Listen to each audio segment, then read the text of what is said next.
대상하신 분들 일어나셔서 함께 이불에 들고 끗하게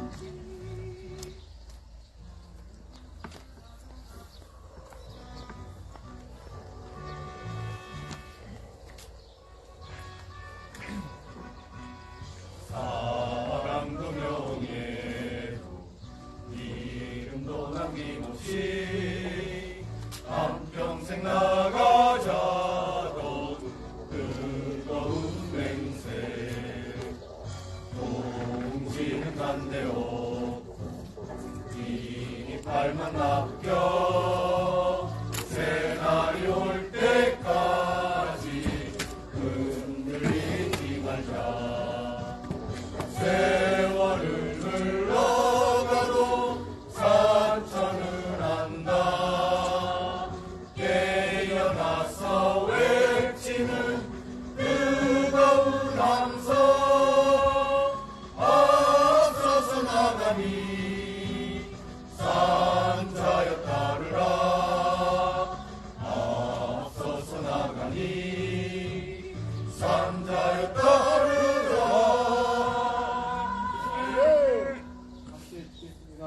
우리 오늘 가지고 있는 현수막 그리고 전체 다 따라해 주시기 바랍니다.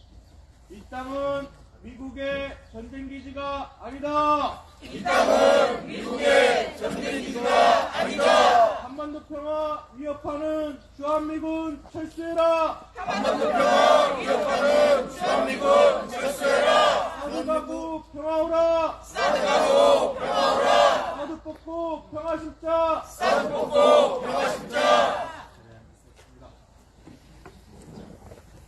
마이크 소리 좀만 더 켜주실래요?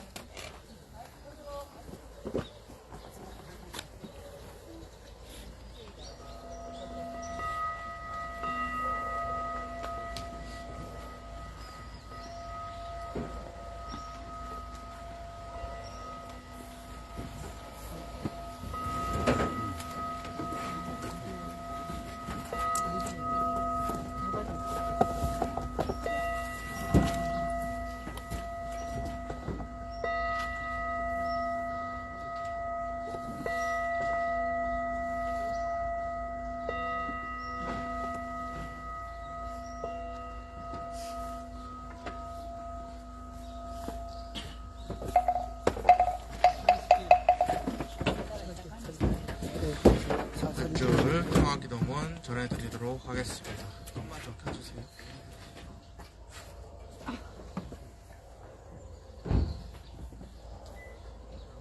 금일 평화기도문은 정덕인님께서 보내주셨습니다. 은혜로운 법신불 사언이시여, 내 마음의 평화는 사랑을 베풀 때 생산되나니 떼놓치지 않고 베풀겠나이다. 평화가 위협받는 곳에 필요로 하는 곳에 언제나 함께하겠나이다. 영주 3도 읽겠습니다. 영주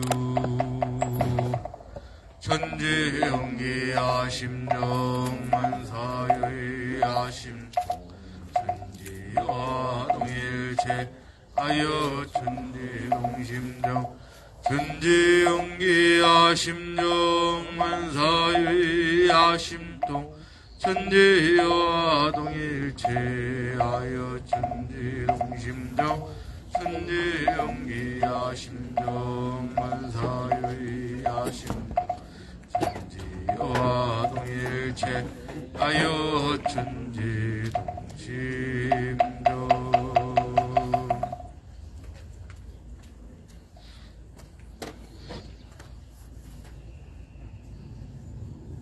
기업 한번 올리겠습니다. 괜찮으신 분들은 합장해 주시고 마음으로 함께 해주시기 바랍니다. 이 땅의 평화를 간절히 기도합니다. 거룩하신 법신부의 사안이시여, 기정상화에 저항하는 평화행동을 맞아 오늘의 기도와 행동이 소송리와 김천의 평화가 되고 나아가 한반도와 세계의 평화로 이어지길 염원하며 간절한 마음 모아 기도 올립니다.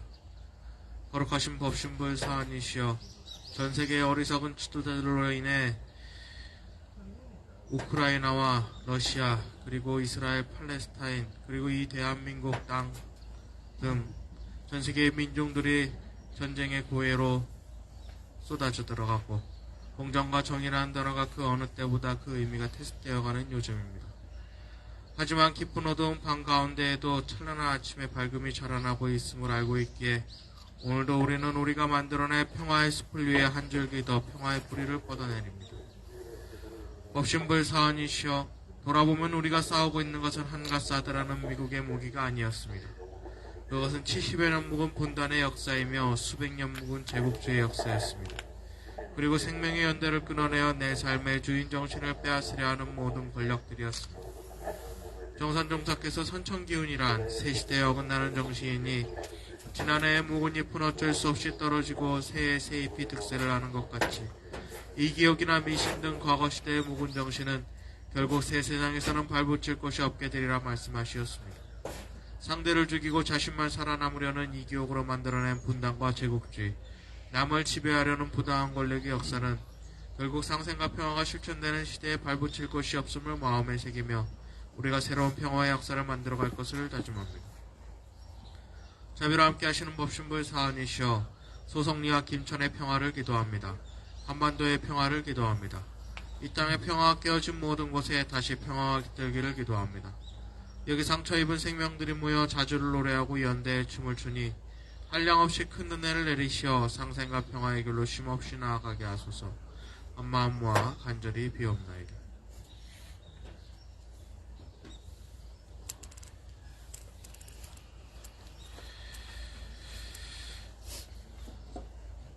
오늘도 전쟁의 화마 속에서 고통받고 고통받고 있는 이스라엘과 팔레스타인 민중들, 그리고 우크라이나와 러시아 민중들, 그 희생자들을 위해서, 그리고 곧 일주기를 맞이하는 이태원 참사 희생자들과 유가족들을 위해서 잠시 마음속으로 기도 올리도록 하겠습니다.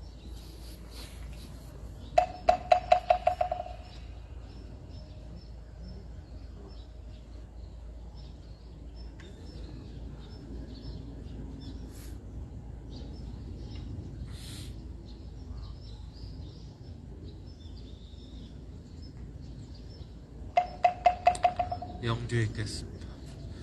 천지영기야 심정 만사여야 심통 천지와 동일체 아여 천지동심정 천지영기야 심정 만사여야 심통 천지와 동일체 아여 천지동심정 천지영기야 심정 만사의 심도 천지와 동일체 아여 천지동심정.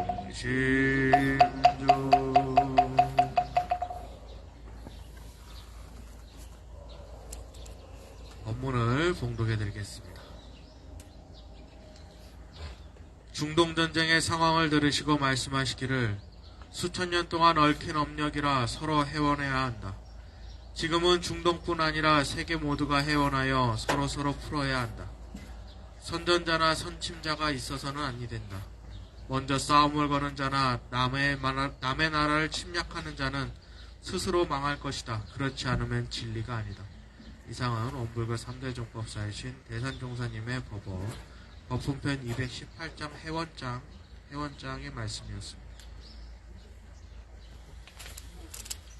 오늘 첫 번째 발언으로 우리 사드평화의 역사 선생님, 우리 박성민 위원장님, 이제는 김천 시민대책위 운영팀 막내님 앞으로 모시겠습니다. 큰 박수로 맞이해주시기 바랍니다.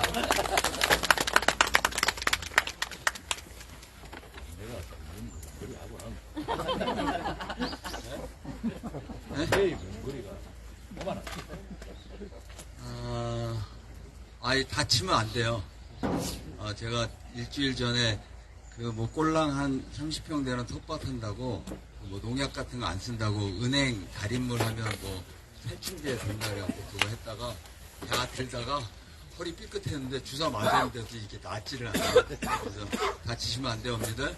예, 특히 이제 환절기에 건강 더 신경 많이 쓰시고 이제 뭐 맨날 윤석열 욕만 하다가 인생을 그렇게 살 수 없어서 하여튼 역사 얘기, 그 다음에 훌륭한 삶을 살았던 사람 얘기로 이제 주제를 좀 바꿔서, 얘기를 이제 매주 말씀을 드리는데, 오늘은 10월 26일이에요? 무슨 날? 김재규. 김재규. 역시 예리해요.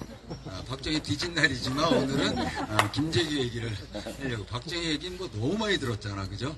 그리고 박정희 얘기는 시작하면 밤을 새도 안 끝나. 너무 야단쳐야 될 게, 욕해야 될 게 많아서.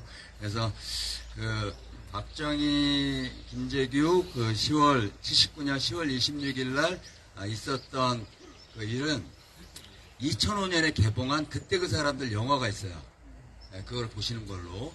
한석규, 백윤식, 뭐, 송재호 이런 사람들이 주연을 했던 그런 영화인데 그걸 보시는 걸로 하고, 오늘 이제 10월 26일 날 역사적으로는 어떤 일이 있었냐면 1959년 10월 26일 날 한국전쟁에 어떻든 참가했던 북의 중국군이 모두 완전 철수한 날이 이제 59년 10월 26일이에요. 근데 여기는 왜 안 나가? 여기 왜 안 나가는 거예요 도대체? 이 새끼들은 또아리 틀고 나갈 줄은 모르네?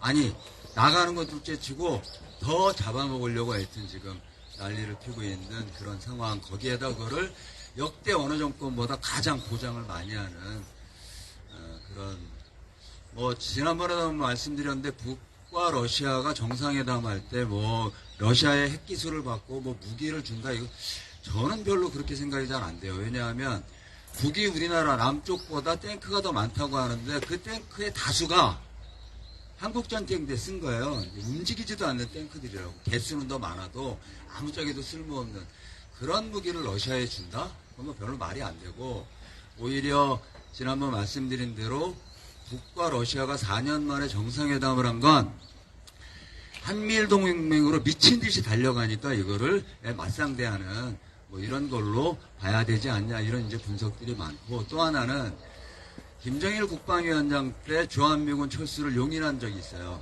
발언으로. 그거는 사실은 중국과 굉장히 깊은 동맹관계고 우호관계지만 중국과 북한이 연이어 있는 그 국경선이 1370km예요.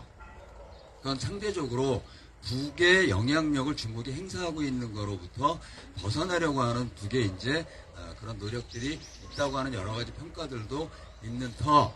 그래서 이번에 북러 정상회담, 그 다음에 또 북중은 어떻든 전통적인 우호관계 이렇게 해서 한미일 동맹이 맞서기 위한 이런 대립구도가 한반도에 이 분단을 점점 고착화하는 걸로 가지 않을까 이제 이런 우려도 드는. 아시는 대로 79년 10월 26일 날 오전에 박정희가 이제 삽교천 우리나라 이제 방조제죠. 첫 방조제요. 그거 이제 아침에 테이프 딱 끊고 그 다음에 이제 그날 저녁에 궁정동 안가에서 술을 드셨어. 누구랑? 네? 술을 처먹은 놈은 네 놈이에요. 박정희, 김재규, 그 다음에 차재철, 김계원 비서실장이었던 이렇게 네 명인데 거기에 두 사람이 더 있었어. 누구? 내가 여러 얘기를 해도 이 뭐 대답을 잘 안 하시는데 이 심수봉만큼은 반드시 나와. 심수봉만큼은 너무너무 잘하셔. 근데 또 한 사람은 누구? 여대생으로 알려져 있지만 여대생 아니에요. 네, 여대생으로 보통 알려져 있는데 신재순이라고 하는 모델이에요. 모델 이렇게 해서 이제 두 사람 이렇게 해서 이제 술을 먹었고 그때 그 사람들 영화를 보면 이 심수봉이 일본 노래를 불러요. 일본 노래를 부르는데 심수봉은 나는 절대 일본 노래를 부른 적 없다 이러고 이제 얘기를 하니까 아마 이제 심수봉도 죽기 전에 그때 진실을 얘기하겠지. 아무튼 그리고 뭐 그냥 지나가는 얘기로 2015년 WTO에서 햄, 소세지, 베이컨, 핫도그 뭐 이런 것들은 이제 1급 발암물질로 규정을 했어요. 드시면 안 좋습니다. 근데 여전히 많이 먹네. 예? 전 세계 이 푸드체인 만들고 있는 미국의 이제 이런 상품이 전 세계를 또 한편으로 지배하고 있기도 하기 때문에 우리나라도 만들어서 먹고 열심히들 먹는데 가능하면 안 드시는 걸로 건강을 위해서. 재미없나 보다. 26일날 그래서 이제 얘기하신 대로 술을 먹다가 김재규가 총을 쏴요. 박정희에게 채채하고 총 맞아 뒤질만 하니까 뒤진 거니까. 근데 김재규가 이제 차지철을 먼저 쏘잖아요. 그죠? 그래서 이제 나르는 돈가스란 별명이 있는 차지철이 경호실장이잖아. 그러면 각하를 막아야 될 거 아니야. 그죠? 걔가 어디로 갔어요? 화장실로 턱겼어. 총 한 방 맞고 먼저 가고, 이제 그 다음에 박정희가 맞고, 이제 이렇게 이제 맞았습니다. 그래갖고 이제 차지철이 경호원들을 막 소리치고 불러. 근데 이미 청와대 경호실 경호원들은 다 뒤졌어. 누구한테 총 맞아 죽었냐면 중정 요원들한테. 이게 이제 김재규가 중정 부장이잖아요. 중앙정보부 부장이잖아요. 그래서 그때 이제 의전실장하는 박선호, 그 다음에 민대령 뭐 이런 애들이 다 이제 호위하고 있다가, 근데 이 서로 총질하는 게 거의 다 해병대 애들이에요. 박정희가 5.16 쿠데타를 일으켰을 때 한강 다리를 건넜던 최선봉 부대들이 다 해병대 애들이야. 그래갖고 다 해병대 애들이 경호실에도 있고 중앙정보부에 요원도 하고 막 이랬는데, 대표적으로 이제 박선호 의전, 중정의전과장을 했던 박선호가 해병대 3연대장 출신이에요. 그리고 경호실 차장은 정인영은 동기야 둘이.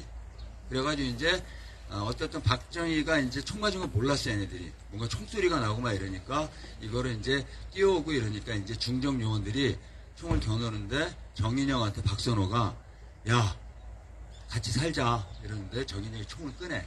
그래갖고 땅 이래갖고 이제 정인영도 가죠. 그날 많이 죽어요, 사람들이.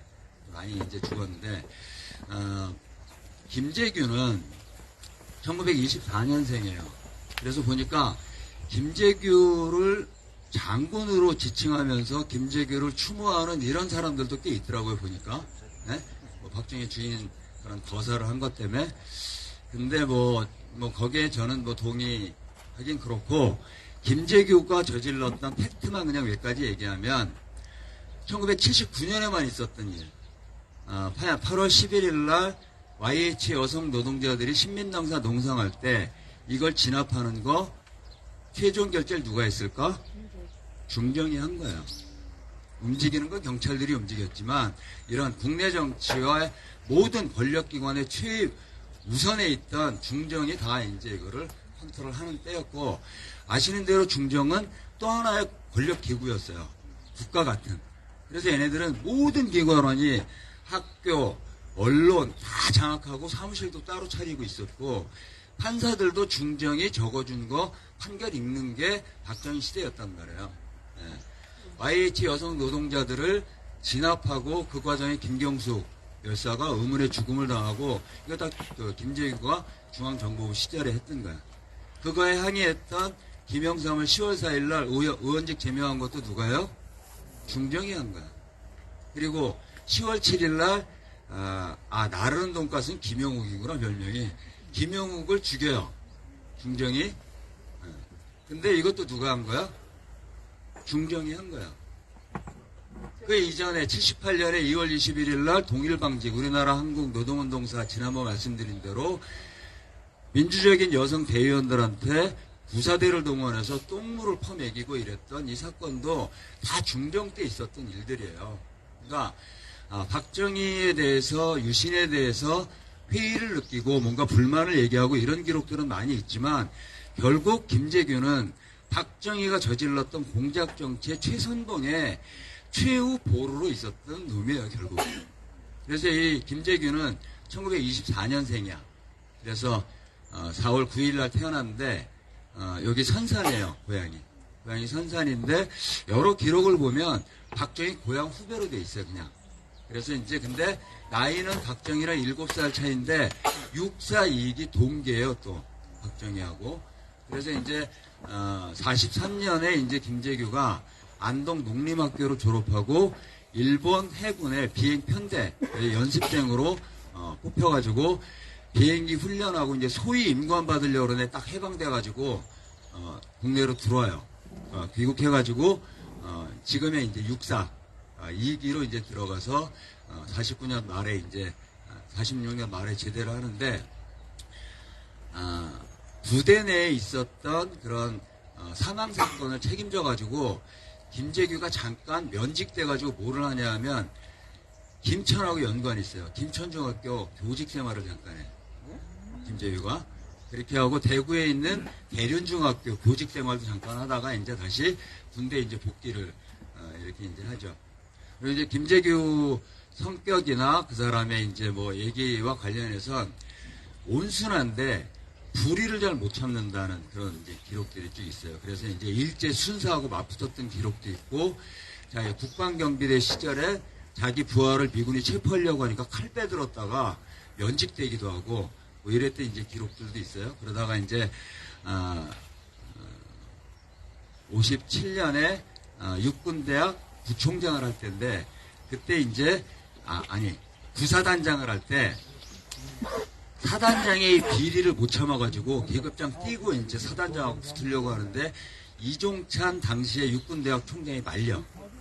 여기서 얘기하는 이종찬은 우리가 알고 있는 이종찬이 아니고 우리나라 참 군인으로 표현받는 이런 이종찬이라는 사람이에요. 이 사람은 아주 부잣집 아들이었는데 자진해서 일본 군대가 일본 장교가 돼요. 그래서 아마 친일파 친일 인명사전에도 올라가 있는데 유일하게가 아니라 몇 안 되는 사람 중에 하나인데 자기가 친일행위한 거를 인정한, 그래서 잘못된 거로 인정한 사람 중에 하나고, 그래서 이 사람은 이승만 때 이승만이 계엄명령 내리는 걸 거부하기도 한 사람이에요. 그래갖고 근데 그때 이종찬이 말려 김재규를 참아라 얘야 이래갖고 이종찬 예하 부대로 가서 평생을 이제 은인 그다음에 스승으로 이제 모시기도 해요. 그러다가 이제 57년에 육군대학 부총장하고 이러다가 61년에 이제 쿠데타가 일어나잖아요, 박정희. 근데 그거에 반혁명 세력으로 몰려갖고 감금돼요. 그때 그러다가 이제 박정희가 특별 명령을 내려가지고 김재규를 구출해. 그래갖고 이제 다시 군복무를 이제 하게 되기도 해요.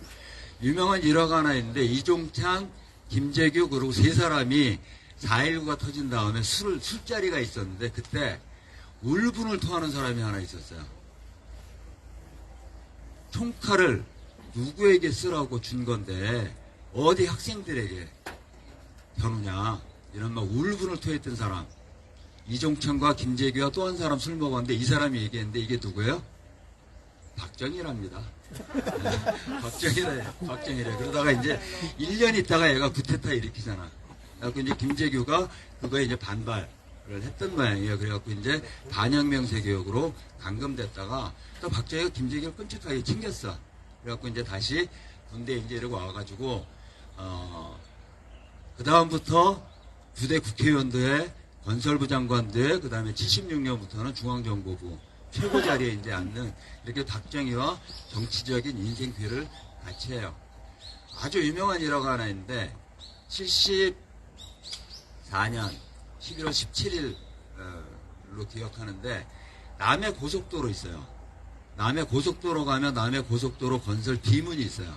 비문이 있대요. 난 가보진 않았으니까 그냥 보기만 했는데 거기에 박정희 찬양글을 써놓은 게 마치 김일성 주석한테 쓴 거로 착각할 정도의 정말 이 온갖 위대한 수정 막 이렇게 하잖아요. 북은 그런 거 같은 걸로 써놓은 게 당시에 누가 했냐면 74년 11월 17일 날 김재규가 건설부 장관한테 박정희한테 바치는 글을 쓴 거야. 그럴 정도로 이제 박정희의 맹신하고 이제 이랬던 거죠.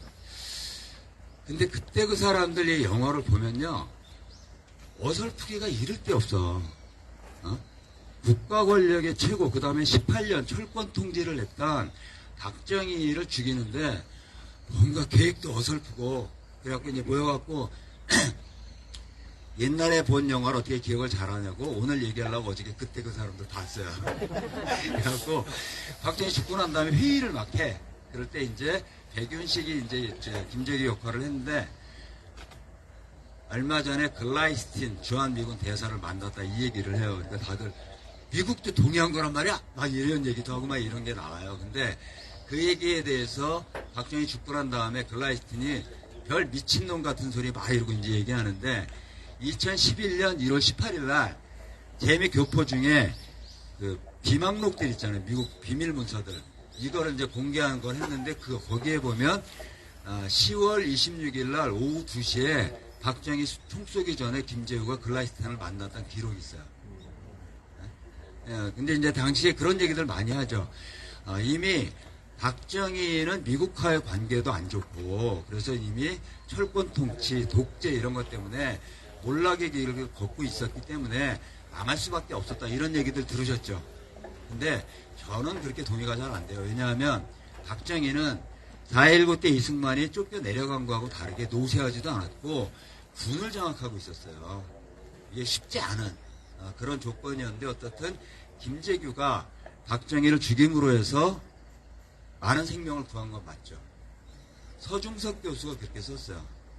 서중석 교수가 박정희는 이승만처럼 노쇠하지도 않고 군을 장악하고 있었기 때문에 스스로 물러나거나 이게 예를 들면 그런 식으로 정권을 내려놓지 않았을 거다. 그래서 만약에 박정희가 계속 그때 죽지 않았으면 80년 광주 이전에 부산은 피바다가 됐을 거다. 이렇게 이제 쓴 게 있어요. 그런 면에서 이런 김재규의 거사로 많은 사람들의 생명을 구한 건 또 한편에 뭐 틀리지 않는 사실 아닐까 이런 생각을 해보는 거죠. 김재규는 그래서 이 11.6을 혁명이라고 계속 얘기했어요. 이건 혁명이다. 그래서 자기 이제 부하들, 자기랑 같이 거사를 했던 박선호나 민대령 이런 친구들한테 우리는 지금 가지만 나중에 역사는 11.6 혁명을 기억할 거다. 자유민주주의를 지키고 국민의 민주화를 위해서 우리가 희생했던 걸 반드시 기록할 거다. 그래서 11.6 혁명 만세, 대한민국 만세를 끝까지 우리 외쳐야 된다. 이런 얘기들을 이제 막 해요. 그리고 이제 그런 유언 비슷한 얘기도 국민으로부터 자유가 지켜지도록 해달라 이런 얘기도 하고 뭐 그랬다고 해요. 근데 이제 그해 79년 12월 28일인가 군사 재판에서 김재규가 내가 박정희를 쏜 이유는 5가지다 이러고 얘기해요. 첫 번째, 자유민주주의를 지키기 위해서. 예나 지금이나 이놈의 반공국가는 분단국가는 자유민주주의가 아니면 아무것도 안 돼. 하여튼 자유민주주의를 지키기 위해서. 두 번째, 국민들의 희생을 막기 위해서. 그 다음에 세 번째, 북으로부터의 적화통일 이거를 막기 위한 이런 노력이었다. 그리고 네 번째, 미국과의 관계가 최악의 이런 상태에서 미국과 관계를 호전하고 그 다음에 함께 제대로 된 국가의 발전을 위해서 박정희를 시해할 수밖에 없었다 이 얘기를 해요. 5번째가 뭐더라? 5번째가 왜 기억이 안 나지? 대한민국은 박정희 때문에 독재 국가로 이미 전 세계에 있기 때문에 이걸 회복하는 건 국민 모두를 위한 거였기 때문에 11.6 혁명이다 이렇게 얘기해요. 동의하세요? 뭐 끄떡거리시는 분들도 있는데 아무튼 그런 주장을 하다가 80년 5월 24일 날 이제 사형당하고 있죠. 그래서 우리 역사에 있었던 한 편이에요. 한 편이지만 지금 뭐 아시는 대로 구미에 박정희 기념관 1,000억 더 드린다고요? 예? 이미 내가 볼 땐 있어도 너무 많이 있어. 지금도 충분해. 아니 지금도 너무 많아. 근데 대한민국은 이놈의 박정희를 극복하지 않으면 한 발도 못 나가요. 박근혜가 이제 서울 한번 오신다며 그냥 집에 처 계시지 뭘 또 서울에 이제 선거 때라고 이제 움직인다고 하는 것 같은데 국민의힘이 어떻든 이걸 잘 활용하려고 또 하는 모양입니다. 내년 선거에 얘네들은 다 꽂혀 있잖아요. 아시는 대로 여러 번 국가 예산이 지금 엉망진창이고 모든 예산들을 삭감하고 있는데 예산 2가지 들었어요. 제가 알기로는. 첫 번째, 대통령 해외 순방비 339억 늘렸어. 다 써가지고. 끝없이 나가. 응? 나갔다 오면 뭔가 이렇게 좀 선전할 게 이제 생기잖아요. 이번 사우디 간 것처럼. 그 다음에 또 하나는 노인 예산을 늘렸어요. 노인 예산을. 그래서 노인 수당이 지금 우리 어머니들 청소하시죠? 청소. 이런 수당을 2만원에서 4만원 올려준대요. 그리고 이거를 동행 예산이라고 지금 포장하고 있어요. 그래서 이 대상자가 한 15만 9천 명, 14만 9천 명 정도 돼요. 이 노인들. 이 예산은 늘렸어. 무슨 용? 선거요. 내년 총선용. 네, 그런 거예요. 지금 총선으로 이제 지금 올인하고 있는 거지. 그 다음에 통장 이장 수당도 20만원에서 40만원으로 올리겠대. 네? 우와, 이장님 어디 계셔? 네? 저 20만원은 나눕시다, 여기 마을에. 네? 갑자기 떨어지는 이 수당은. 야, 이런 거예요. 얘기 마무리 해야 되겠네. 1909년 10월 26일 날 안중근 열사가 하얼빈에서 이토 히로부미를 저격한 날이에요. 그리고 딱 5개월 있다가 3월 26일 날 류션 감옥에서 이제 옥사했죠. 중국 공산당의 일대 영수인 진독수라고 하는 분이 뭐라고 얘기했냐면, 사람으로 이 세상에 사는 한 악과 맞서 싸워야지 불의를 피해서 도망가는 건 옳지 않다. 그래서 청년들에게 얘기하건대 톨스토이나 타골이 되지 말고 그렇게 되느니 안중근 의사를 닮아라, 이렇게 얘기했던 바 있어요. 그래서 우리가 지금 싸우는 건 안중근 의사 같은 싸움을 하는 거예요. 이 사도반대 싸움은 가장 최고의 애국이고 한반도 평화 최전선을 지키는 우리 어머니들, 그리고 오늘 대전에서 함께했던 함께하신 민주노총 조합원 동지들, 이렇게 해서 한반도 평화 최전선을 지키는 거예요. 그리고 이 싸움의 끝은 어떻게 돼요? 우리가 이겨요. 그리고 어떻게 돼요? 한반도 평화를 가져오게 돼요.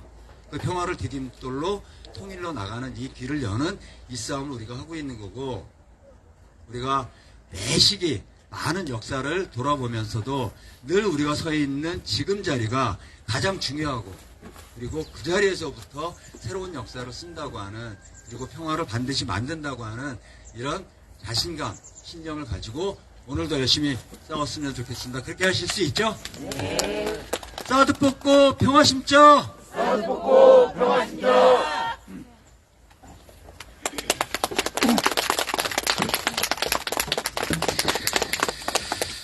현안 역사 선생님이시죠? 네. 이런 숫자의 디테일이란. 오늘 세간에서는 탕수육을 먹는다고 합니다. 예, 탕탕절이라고. 독재자의 몰락을 기념하기 위해서 탕탕절이라고 탕수육을 먹는다고 합니다. 한 젓가락씩 하세요. 예. 제 이야기 준비한 게 있는데 저는 다음 주로 미루고 원불교 기도시 이걸로 마치겠습니다. 백장원 목사님 앞으로 모시겠습니다.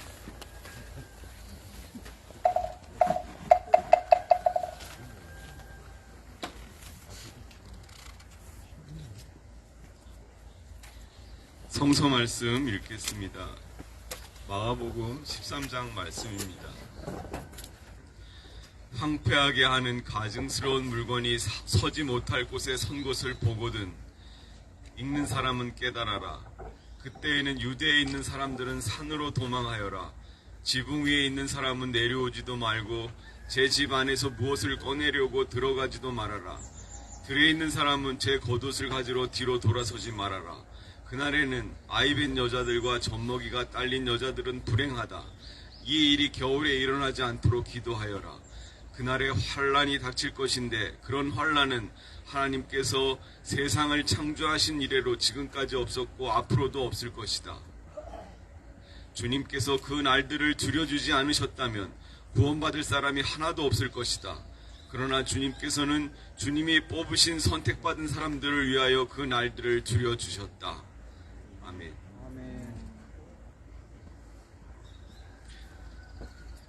박성민 님이 늘 앞에서 그날의 이야기를 다 해서 제가 소재가 늘 사라집니다. 하여튼 11.6은 12.12로 이어졌고 12.12는 또 5.18로 이어졌잖아요. 정말 아픈 역사의 이제 시발점이기는 이죠. 1월 달에 제 어머니가 돌아가시고 2달 후 3월에 제 장인어른이 돌아가셨어요. 이제 장인어른 유품 중에 이제 책들이 있는데 그 책을 제가 물려받았습니다. 그래서 이제 그거를 이제 차례차례 보고 있는데 주옥 같은 책들도 많이 있었어요. 보니까 윈스턴 처칠의 세계 2차 대전 책 전집이 있는 거예요. 여러분 윈스턴 처칠이 노벨문학상 받은 거 아세요?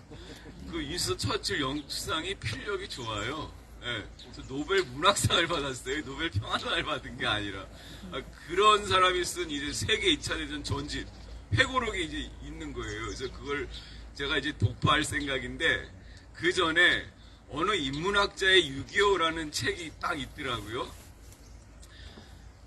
저자가 강인숙이라는 분인데 누구냐면 이어령 아시죠? 이어령. 그분의 부인이에요. 예, 이어령 씨가 그 노태우 정부 때 문화부 장관을 했더라고요. 뭐 그거 말고도 이 사람이 그냥 워낙 이 글로 유명한 사람이잖아요. 근데 부부가 같은 이제 문학인이어가지고 이 강인숙 씨도 그 책을 보니까 아주 문장이 유려하더라고요. 그분의 전쟁 경험담을 제가 보면서 정말 전쟁은 이루 말할 수 없이 그 참혹한 것이다. 그거를 새삼 느꼈는데 그분의 증언을 좀 잠깐 소개할게요. 일사후퇴 때입니다. 일사후퇴 때 이제 피난을 떠났는데 이 강희숙 씨가 그만 이제 아버지와 떨어졌어요. 그래서 모친과 자기 두 여동생, 그러니까 여성만 4명이 이제 피난길을 떠나게 된 거예요. 근데 피난길에서 이제 철길이 참 좋은가 봐요. 왜냐면 그 길이 일직선으로 돼 있기 때문에 철길로 계속 남하를 하는데 평택에서 이제 성안 사이쯤에서 이제 미군이 차단을 하더래요. 왜 차단을 하냐면 북한의 이제 스파이가 피난민 대열에 섞여서 철도를 폭파한다. 뭐 이런 정보가 들어왔나 보죠. 그래서 이제 그 철길로 남하는 피난민들을 봉쇄하고 이제 그 신장로, 그러니까 이제 그 일반 인도로 가라고 이제 거기서 사람들을 통제하더래요. 그래서 할 수 없이 철로에서 내려서 이제 그 신장로로 가야 되는데 신장로로 가기 위해서는 이제 그 좀 높은 둔덕을 많이 지나야 했나 봐요. 근데 이 피난민 이 여성 어머니와 강인숙 씨 그 두 여동생 이 4사람이 이제 고리짝 아시죠? 집안에 그 이제 물건들 보관하는 고리짝 안에 이제 그 피난길에 먹어야 될 제1 필수품이 뭡니까? 피난길에 제1 필수품 먹을 거 아닙니까? 비상식량. 그 다음에 이제 겨울에 얼어 죽으면 안 되니까 이제 두터운 뭐 이제 옷감 이런 것들 덮고 자야 하니까 그걸 실은 고리짝을 메고 가는데 그 높은 둔덕을 오를 수가 없는 거예요. 그래서 다른 피난민들은 다 그 둔덕을 넘어서 신장로로 가는데 그만 이 가정만 낙오가 돼버렸어요. 그 고리짝을 메고 그 둔덕을 올라설 수가 없어가지고 그냥 낑낑대다가 그냥 대열에서 뒤처진 거죠.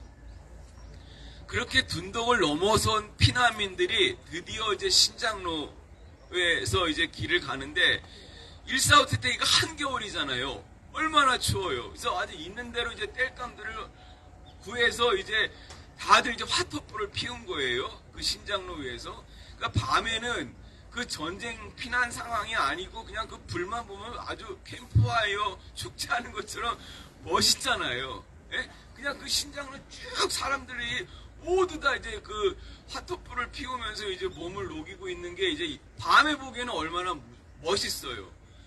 더군다나 이 사람들은 이제 이 강희숙 씨네는 낙오가 돼가지고 그냥 그거를 그냥 부러운 마음으로 이제 보고 있단 말이에요. 저 불을 우리도 쬐고 싶은데 이 둔덕을 넘을 수가 없어서 이렇게 여기서 이제 막 이렇게 진창에 헤매고 있으니 얼마나 자기들 처지가 한심해요. 그런데요, 잠시 후에 어떤 일이 일어났냐면 쌕쌕이 그때 미군 전투기를 쌕쌕이라고 별명을 붙였는데, 쌕쌕이가 그 신장로 그 밤에 그 불 피우고 있으니까 얼마나 눈에 확 띄겠어요. 공군 그 폭격기 조종사가 보기에. 그래서 그 쌕쌕이가 지나가면서 거기 신장로에 있는 그 피난민들을 모조리 폭격으로 죽인 거예요. 그 강희숙 씨가 좀 전만 해도 그 사람들이 너무나 부러웠잖아요. 그 추운 겨울에 화투불을 쐬면서 하여튼 그 신장로는 이제 계속 남아할 수 있는 그런 유일한 길이니까 이제 그 길로 자기네도 빨리 가야 되는데, 그래서 피난민 대열에 합류해서 이제 같이 움직여야 되는데 낙오가 돼갖고 막 쩔쩔매고 있는데, 그래서 그 사람들이 한없이 부러운데 쌕쌕이가 그 피난민 대열을 폭격을 해갖고 그 사람들이 다 몰살을 당하는 거예요. 이게 전쟁이라. 그래서 그 다음날 날이 밝아서 갔는데 어젯밤에 그런 비극이 일어났기 때문에 그 소문이 인근에 다 퍼져갖고 피난민들이 더 많이 몰려 나왔어요. 갖고 정말 그 뭐 노도와 같은 물결처럼 피난민들이 그냥 막 밀고 오니까 그 이태원 참사가 압사 사고 나듯이 그렇게 밀려오니까 머뭇거릴 수가 없이 그냥 가는 거예요. 가는데 이제 그 폭격의 잔해들이 있잖아요. 특히나 그 폭격 맞은 사람들의 그 신체가 막 널려 있는데, 널려 있고 그 사람들이 쓰던 물건이며 뭐 이런 것들이 그냥 그 길가에 널려 있지만, 그런 거를 보고 뭐 어떻게 마음의 정서를 느낄 틈이 없이 그냥 피난민 대열에 밀려갖고 그냥 계속 가야 했던 그때 경험을 이제 이 사람이 얘기를 하더라고요. 야, 그걸 보면서 읽는 저도 너무나 섬찟했어요. 좀 전까지만 해도 그 화투불 쐬던 사람들을 부러워했었는데 그 사람들이 폭격을 맞아가지고 다 그냥 돌치에다 이렇게 그냥 운명을 달리하게 되는 그런 사건을 이렇게 쓰더라고요. 오늘 성서 말씀이 말하자면 이제 그 종말 때 일어날 일을 이제 예고하는 이제 말씀인데, 황폐하게 하는 가증스러운 물건이 서지 못할 곳에 선 것을 보거든. 마태복음에는 또 이게 그 멸망케 하는 가증스러운 물건이 서지 못할 곳에 선 것을 보거든, 이렇게 돼 있는데, 이거에 대한 그러니까 1차적인 언급은 이제 그 안티오쿠스 에피파네스 왕이 그 유대를 지배할 때 유대 사람들이 이제 율법을 숭상하잖아요. 예루살렘 성전에서 율법을 숭상하는데 그 예루살렘 성전에 제우스 신전을 세운 거예요. 권력이라는 거는 정말 이렇게 그냥 잔인무도하고 인정사정이 없습니다. 유대 백성들이 예루살렘 성전에서 야훼를 섬기는 그런 거를 누구보다도 잘 알잖아요, 권력이. 그런 거 일절 무시하고 거기다 제우스 신전을 세워가지고 이제 제우스를 이제 예배하라고 하는 거예요, 강제적으로. 그걸 하겠어요? 안 하면 어떻게 됩니까? 다 죽여버리는 거예요. 그 다음에 유대인들이 제일 끔찍히 멀리하는 그 동물이 뭔지 아세요? 돼지입니다, 돼지.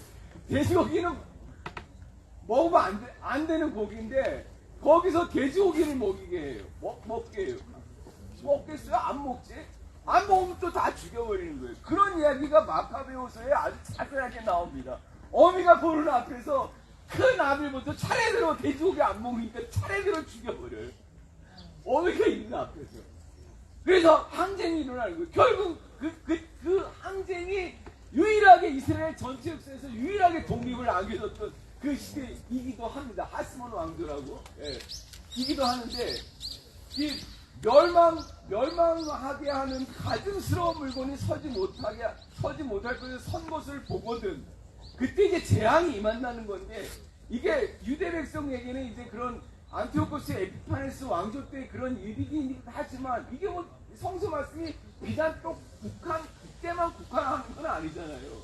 우리 시대로 따지면은 정말 이렇게 멸망케 하는 가증스러운 것이 서지 못할 곳에 선 것이 얼마나 많이 있습니까? 그렇죠? 정말 헤아릴 수 없이 끔찍한 것들이 많이 있는데, 무엇보다도 우리가 피부로 겪는 거는 사악한 권력이 사악한 세력이 권력을 잡는 게 정말 우리로서는 너무나 힘든 일이잖아요. 그야말로 하는 가증스러운 것이 서지 못할 곳에 선 것이 대표적인 것이 사악한 권력인 거죠. 더군다나 우리들 입장에서는 정말 저 사드라는 괴물이 가증스러운 물건이 서지 못할 곳에 선 거잖아요. 이런 평화로운 마을에 우리가 정말 그냥 조상대대로 전쟁이니 무기니 뭐 미군이니 이런 것과 별로 상관없이 살아왔던 곳에 가증스러운 물건이 서버렸어요. 그래서 우리가 이렇게 헤아릴 수 없는 이런 끔찍한 일을 지금 이제 겪고 있는 것이죠. 들에 있는 사람은 제 겉옷을 가지러 뒤로 돌아서지 말아라. 그날에는 아이벤 여자들과 젖먹이가 딸린 여자들은 불행하다. 이 일이 겨울에 일어나지 않도록 기도하여라. 정말 재앙이 그 1.4.5 때 그 한겨울에 일어나서 그 사람들이 그 추위 속에서 겪는 그 고통을 보자면 그 정말 필설로 형용하기 어렵다는 말이 그냥 그대로 전달이 되더라고요. 그런 그 전쟁을 우리가 겪었단 말이에요. 지금 우크라이나에서 전쟁이 일어나죠. 하마스 팔레스타인 민중들이 또 이스라엘에게 고통을 당하고 있죠. 세계 곳곳에 그런 전쟁이 일어나는 것을 우리가 막 안타까워하는데 이미 우리가 그것을 겪었기 때문에 그런 전쟁이 다시는 우리에게 일어나서는 안 된다는 그 강렬한 그게 우리한테 있잖아요. 그래서 어쨌든 간에 우리가 이 전쟁을 피하기 위해서 그냥 그 미국이라는 이런 그 제국에 우리가 굴종적으로라도 그냥 있는 거 아닙니까? 그런데 실제로 우리가 이렇게 굴종하다시피 의지하는 미국이 그러면 정말로 전쟁을 없게 하는 그런 천사의 존재냐 하면 우리가 알고 봤더니 그게 아닌 거예요. 오히려 정반대의 역할에 미국이 미제가 자리 잡고 있는 걸 우리가 이제 알게 됐잖아요.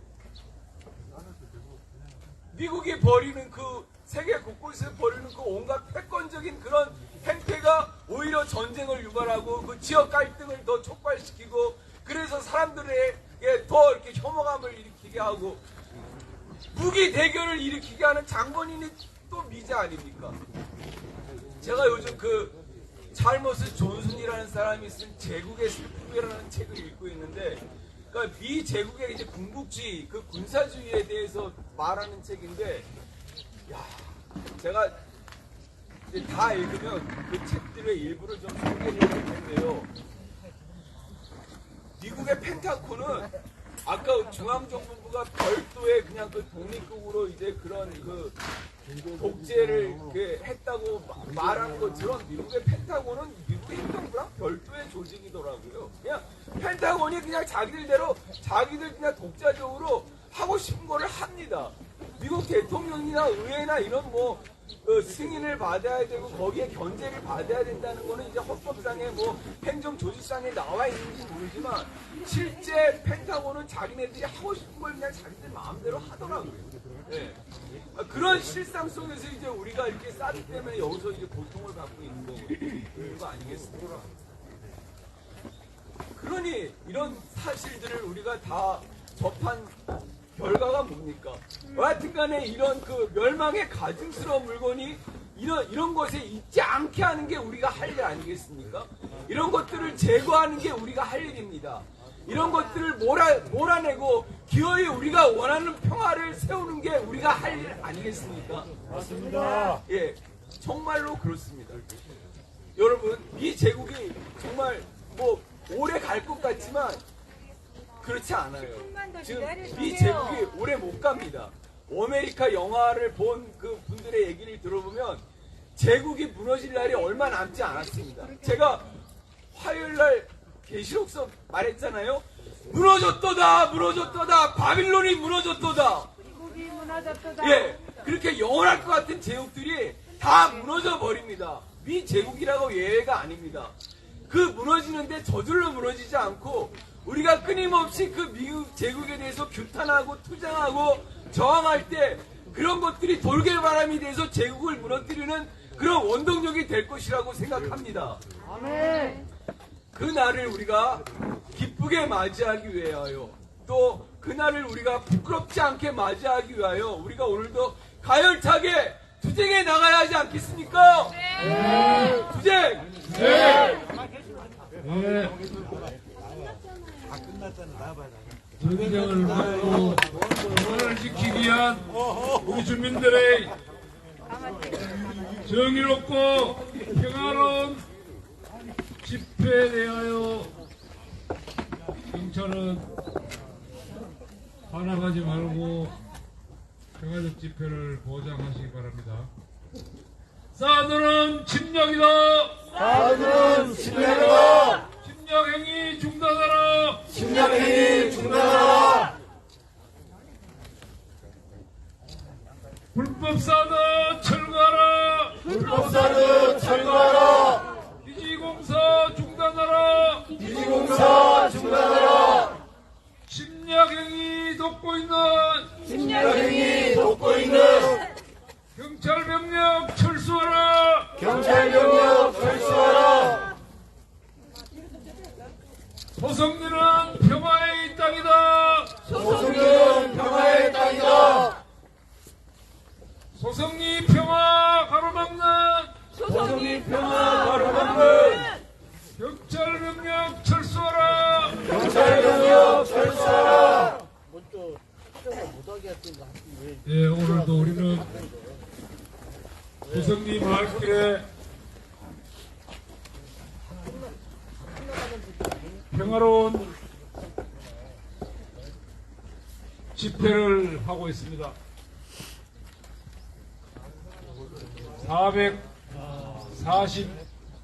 444번째 아침 평화행동입니다. 우리는 결코 포기하지 않을 것입니다. 평화에 대한 희망을 놓지 않을 것입니다. 함께 외치겠습니다. 우리가 주인이다. 우리가 주인이다. 우리가 지킨다. 우리가 지킨다. 소성리의 평화. 소성리의 평화. 한반도의 평화. 한반도의 평화. 우리가 지킨다. 우리가 지킨다. 우리는 승리한다. 우리는 승리한다. 우리가 이긴다. 우리가 이긴다. 소성리 평화 보장하라. 소성리 평화 보장하라. 한반도 평화 보장하라. 한반도 평화 보장하라. 사드가야 평화 온다. 사드가야 평화 온다. 사드가고 평화 오라. 사드가고 평화 오라.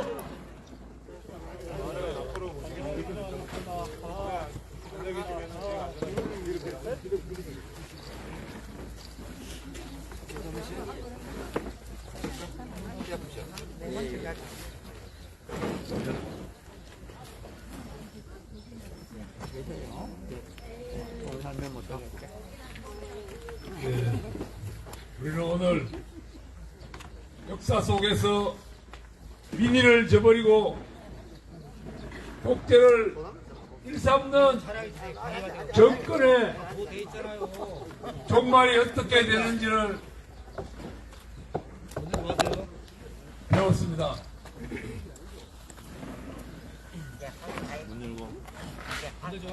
주민의 요구를 외면하고 사드 배치를 강행한 역대 정권들의 끝을 우리는 보았습니다.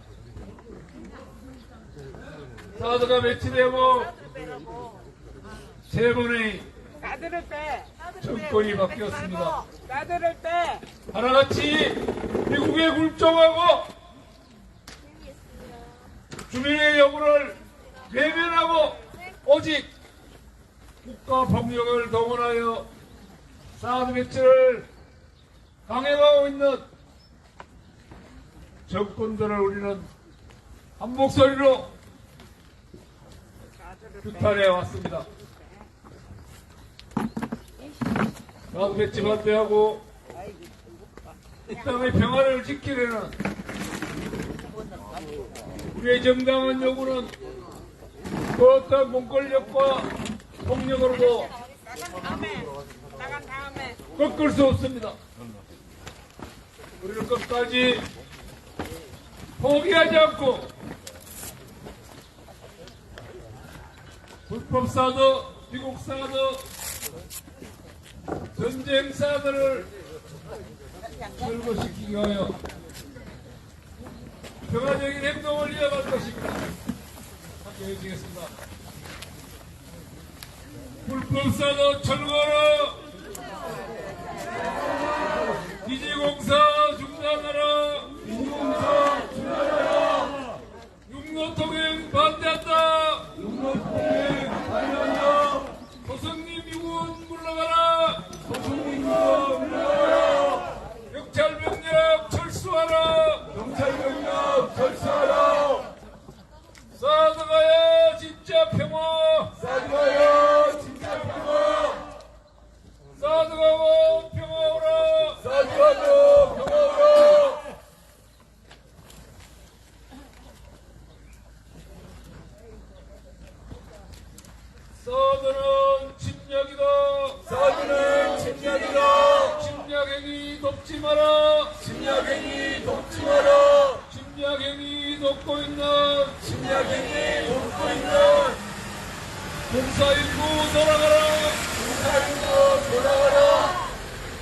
5624 돌아가라. 6117 돌아가라.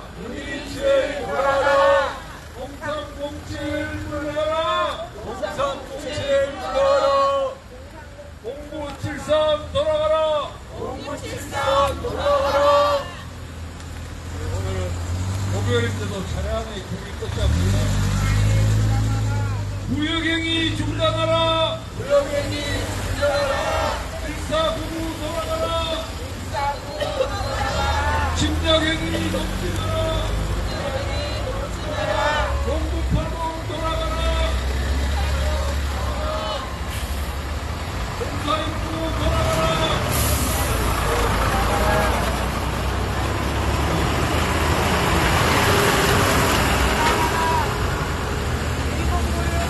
침략행위 돕고 있다. 사드 무역 중단하라.